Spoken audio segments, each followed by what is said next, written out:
Welcome to the Declassified Files. I'm your host, Ben Carter. In the heart of Soviet Russia, buried beneath layers of bureaucracy and military secrecy, lay a sealed vault. Encased within its cold, concrete walls were the files that told the tale of one of the most catastrophic environmental disasters in human history. This vault was not a metaphorical one, hidden in some ideological discourse or political rhetoric. It was tangible, real, as solid as the Iron Curtain itself. And within this vault, the Chernobyl files lay dormant, forgotten by time, but not by those who wished them concealed.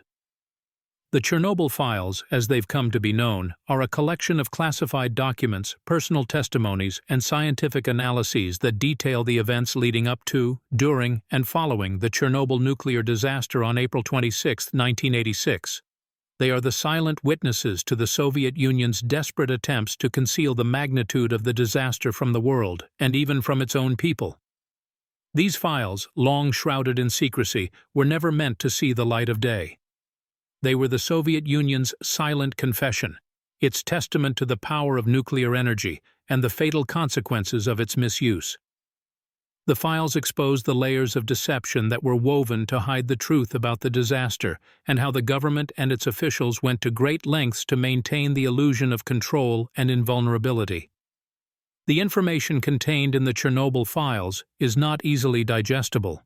It is a jumble of disjointed facts and figures, technical jargon, and official statements that are as cryptic as they are revealing. But within these pages, the story of Chernobyl unfolds. The story of the men and women who were caught in the eye of the storm, the scientists who battled against time and radiation to avert a further catastrophe, and the government that sought to bury the truth beneath a pile of radioactive rubble. The Chernobyl files are a testament to humanity's hubris and the devastating consequences of tampering with forces beyond our control.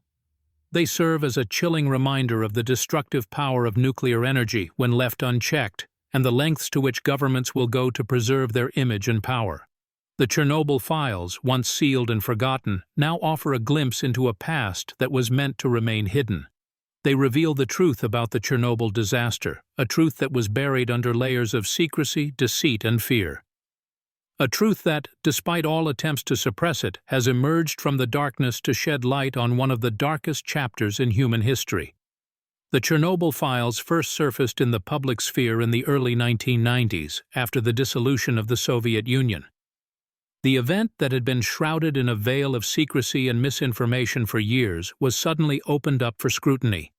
The political climate that led to the initial suppression of these files was driven by the Soviet Union's obsession with maintaining an image of infallibility. The notion of admitting a mistake, let alone one of such monumental proportions, was unthinkable. The Soviet Union, at the height of the Cold War, was engaged in an ideological and technological race with the West. The Chernobyl disaster was not just a catastrophic failure of a nuclear reactor. It was a failure of Soviet technology, and by extension, Soviet ideology.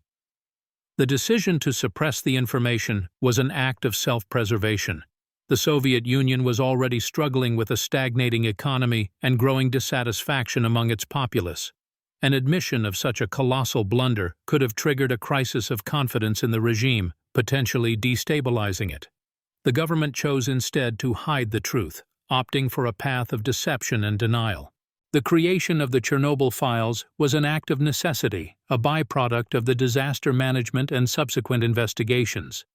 These files were not designed for public consumption, but were instead a bureaucratic necessity, a record kept by a system that was meticulous in its documentation. The intention was to preserve these documents for internal use only, locked away from the prying eyes of the public and the international community. However, the fall of the Soviet Union led to a sea change in the political landscape. The new Russian government, under the leadership of Boris Yeltsin, was more open and transparent. As part of this shift towards greater transparency, many previously classified documents were declassified, and the Chernobyl files were among them. The release of these files was met with shock and disbelief. The true scale of the disaster, the number of people affected, the extent of the contamination, all far exceeded the initial estimates that the Soviet government had released. The files revealed a tale of a disaster that was far from a simple accident, but was instead a complex web of negligence, poor design, and a culture of secrecy and fear that inhibited critical communication. The information contained within these pages was a stark contrast to the narrative that the Soviet Union had propagated in the aftermath of the disaster. The Chernobyl files were a glaring testament to the dangers of secrecy and the high cost of maintaining a facade of infallibility. The revelation of the Chernobyl files was not an orchestrated event, but a fortunate byproduct of political change.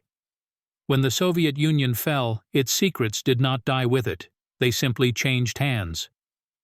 As the new Russian government sought to distance itself from the totalitarian past, it embarked on a path towards transparency, declassifying numerous documents that had once been hidden under layers of bureaucracy and state control.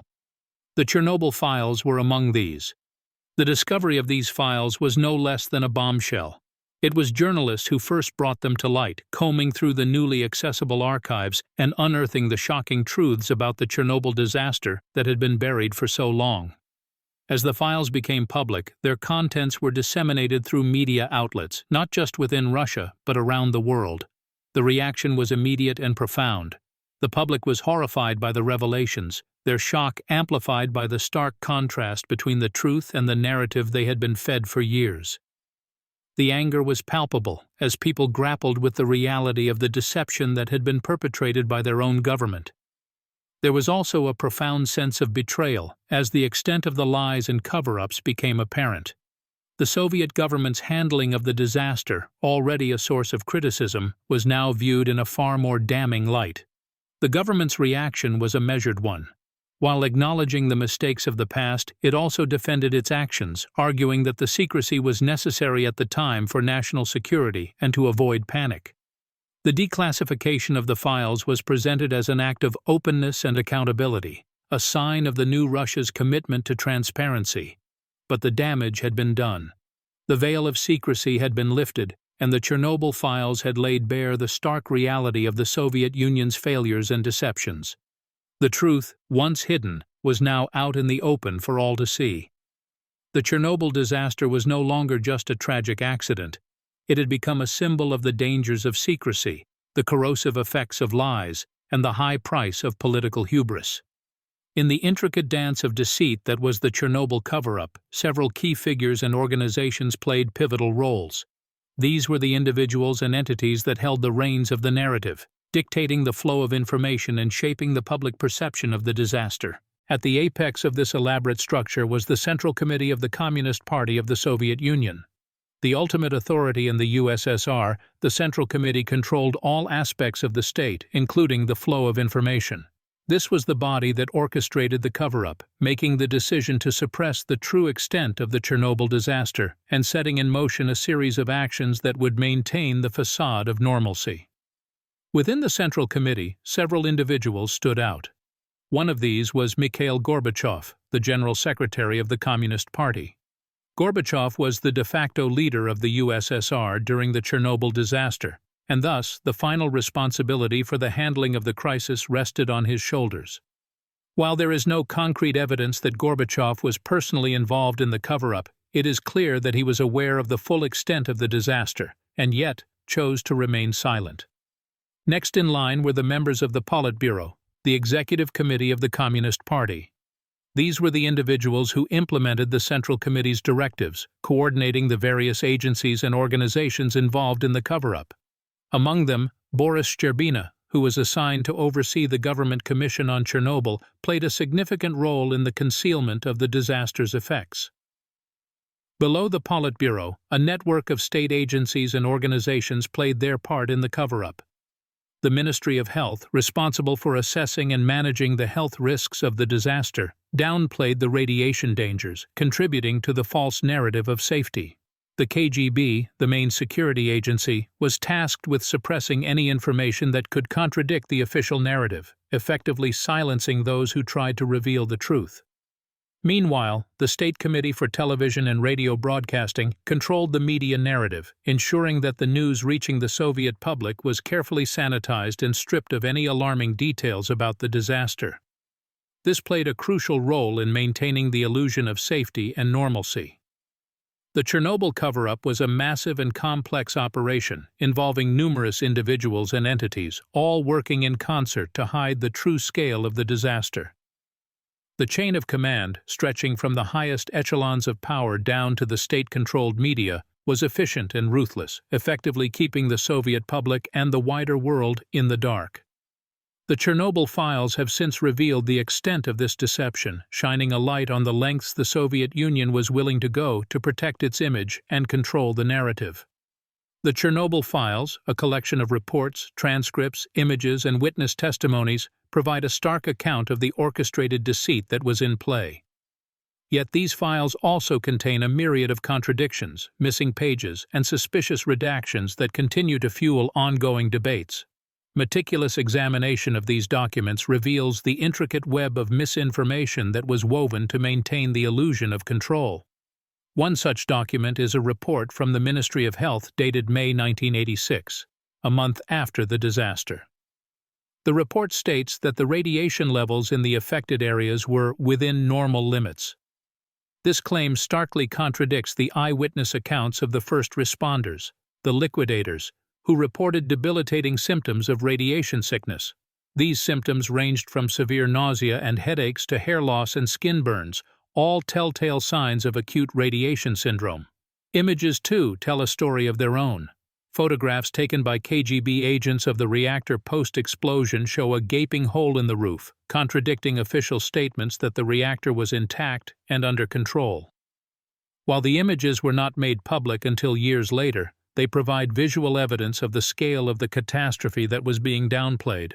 Inexplicably, there are also missing segments and redactions in the Chernobyl files. For instance, pages from key meetings held by the Politburo in the aftermath of the disaster are mysteriously absent. This feeds into the speculation that these missing pages may contain critical information about the disaster's true magnitude and the extent of the cover-up. Transcripts of telephone conversations between Chernobyl plant officials and Moscow also bear suspicious redactions. Conversations that could potentially expose the severity of the situation and the officials' knowledge of it have been notably censored, leaving critical gaps in the narrative. The Chernobyl files, while revealing a great deal, also raise more questions than they answer.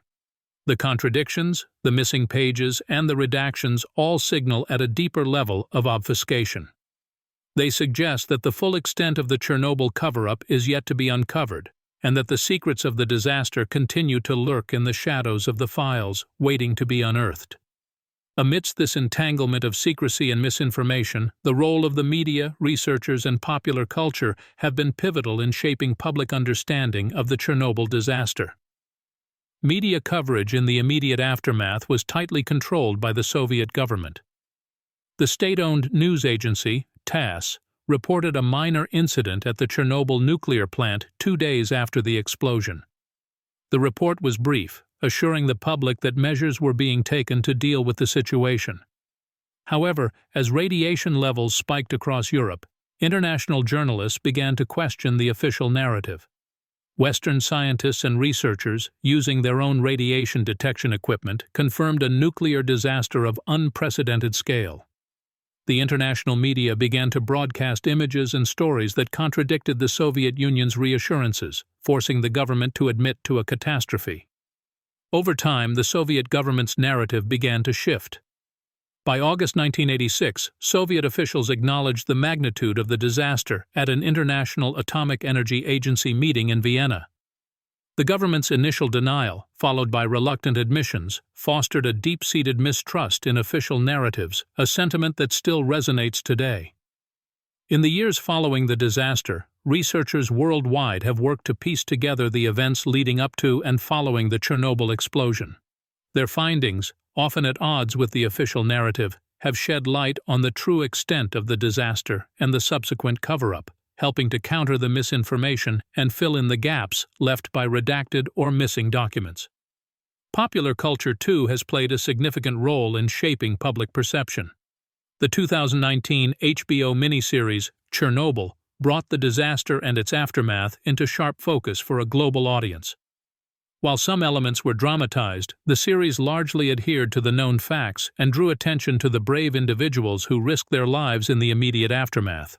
However, the media, researchers, and pop culture can only do so much to uncover the truth. The real story of Chernobyl, it seems, is still buried deep within the Chernobyl files. The missing pages, redactions, and contradictions serve as stark reminders of the extent of the cover-up and the lengths the Soviet government went to hide the truth. As researchers continue to delve into the files, one can only hope that more of the truth will be unearthed, bringing clarity to one of the darkest chapters in nuclear history. But not everyone agrees with the mainstream interpretation of the Chernobyl files. Some skeptics, while not denying the disaster itself, question the extent of the cover-up and the government's intentions. These contrarians argue that the Soviet Union, in its early stages of dealing with the disaster, might not have understood the full implications of the accident. The mishandling of information could have been due to confusion and misinformation, rather than a deliberate attempt at deception. Others suggest that the Soviet response was not unique, but mirrored how many governments would react in such a chaotic and unprecedented situation. They point out that during the 3 Mile Island incident in the United States, initial reports were also downplayed. The government and the nuclear industry were slow to communicate the severity of the situation, leading to public confusion and panic. There are also those who question the supposed extent of the disaster. Some claim that the aftermath of Chernobyl has been sensationalized, arguing that the number of deaths and illnesses directly attributable to the accident is significantly lower than what is commonly reported. Studies vary widely regarding the long-term health impact of the disaster, with estimates of eventual deaths due to radiation exposure ranging from several thousand to several 100,000. Meanwhile, a fringe group of scientists known as radiation hormesis proponents argue that low doses of radiation can have beneficial effects, stimulating cellular repair mechanisms. They assert that the evacuation of Pripyat and surrounding areas may have been an overreaction, causing more harm through the psychological trauma and social disruption than the radiation itself would have. However, these viewpoints often face criticism for downplaying the risks of nuclear power and the severity of the Chernobyl disaster. Mainstream scientific consensus still points to Chernobyl as a catastrophic event with far-reaching health and environmental impacts. Yet these alternate interpretations, controversial as they may be, serve to remind us that the Chernobyl story is not entirely black and white. Even within the Chernobyl files, there are inconsistencies and discrepancies, reflecting the complexity and confusion of the disaster. As we sift through the narratives, facts, and speculations, we grapple with the reality that the full truth about Chernobyl may forever remain shrouded in mystery, a chilling testament to the destructive power of nuclear energy gone awry. The Chernobyl disaster and the subsequent shroud of secrecy bear striking similarities to other incidents across different governments and decades. The pattern of concealment and misinformation is not unique to the Soviet Union, as history has shown time and again. Take the United States Project Sunshine, for instance. It was a series of studies conducted during the 1950s and 60s to ascertain the impact of fallout from nuclear weapons on the world's population. The project's dark side was exposed when it was revealed that body parts, particularly bones, were collected from deceased individuals worldwide, including babies, without the knowledge or consent of the families. Information about the project was classified until 1956, and the full extent of the project was not revealed until decades later. Similarly, the United Kingdom's Operation Grapple, a series of nuclear weapons tests conducted in the Pacific during the 1950s, has been subject to criticism and controversy. Veterans and indigenous inhabitants of the test sites have reported a higher incidence of cancer and other health problems, which they attribute to radiation exposure. The British government has consistently denied these claims, and the matter remains a point of contention. France's nuclear testing program in the Pacific is another case cloaked in secrecy and denial. Despite evidence of significant radioactive fallout affecting local populations and the environment, the French government maintained for decades that the tests were clean. It was only in 2010 that they finally acknowledged the harmful effects of the tests and set up a compensation fund for the victims. These cases demonstrate a recurring pattern of governments prioritizing their strategic interests over transparency and public health. The initial denial, followed by reluctant acknowledgement, and finally grudging acceptance, is a familiar narrative arc in these cases, mirroring the trajectory of the Chernobyl disaster. The role of nuclear energy, both as a source of power and as a weapon, remains a contentious issue worldwide. The balance between harnessing its potential and mitigating its risks is delicate, with the stakes immeasurably high. The Chernobyl files serve as a stark reminder of this, echoing past incidents and resonating with contemporary debates on nuclear power and its implications. The Chernobyl disaster is not merely a historical event, confined to the past. It continues to unfold, even today, revealing new layers of intrigue, secrecy, and deception. The event has transformed into a living testament of the immense power and danger of nuclear energy, and the lengths to which governments may go to mask their mistakes. In the era of digital transparency and global connectivity, the Chernobyl files have found renewed relevance. As recently as 2019, the Ukrainian Security Service released more than 200 previously classified documents related to the disaster. These documents, hidden from public view for over 3 decades, contain testimonies, resolutions, and transcripts that shed new light on the Soviet government's response to the crisis. The revelations include details about the initial denial, the delayed evacuation, and the struggles to contain the nuclear fallout. Each document serves as a stark reminder of the disaster's magnitude and the government's attempts to minimize its severity. Simultaneously, advancements in technology have allowed us to probe deeper into the Chernobyl mystery. Modern techniques have enabled scientists to map the radiation fallout more accurately, revealing how far and wide the contamination spread. Cutting-edge robotics and remote sensing devices have ventured where no human can, inside the damaged reactor itself.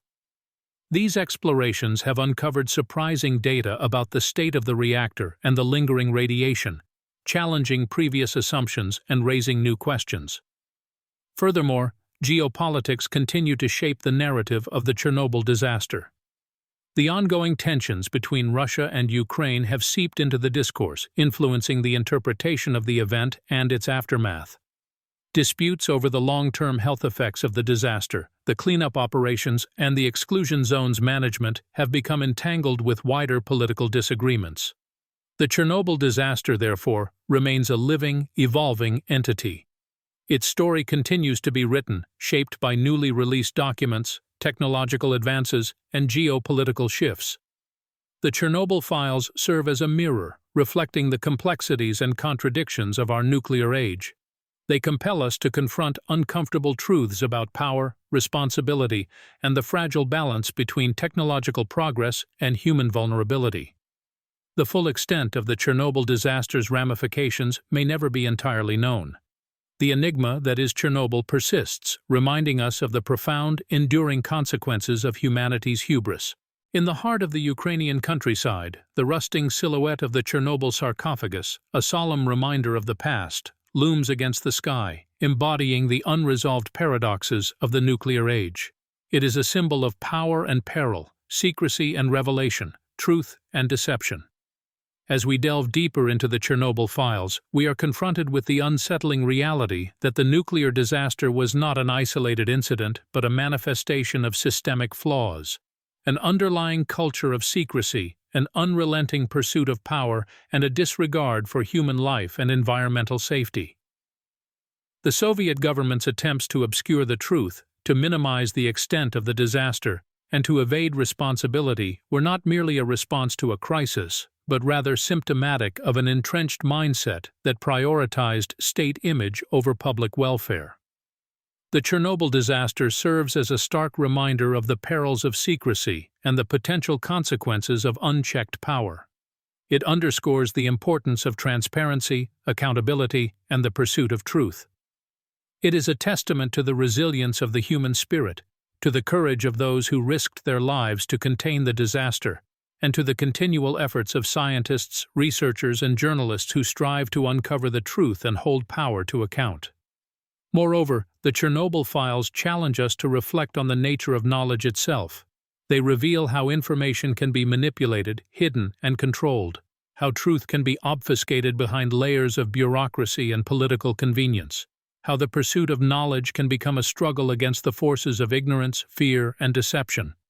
In this sense, the Chernobyl disaster is not merely a historical event, but a living testament to the ongoing struggle for truth.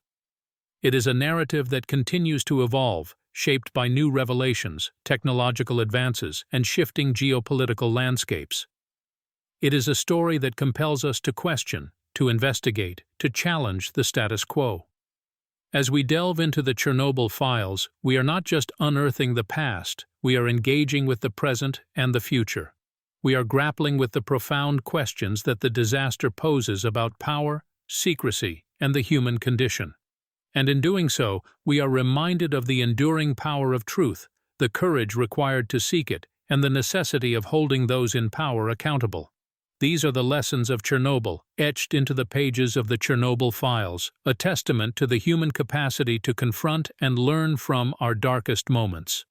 Thanks for listening. This has been the Declassified Files. If you enjoyed today's episode, be sure to follow us wherever you listen to podcasts. And if you'd like to support the show, subscribe to the Forbidden Knowledge Network on Patreon. Subscribe now.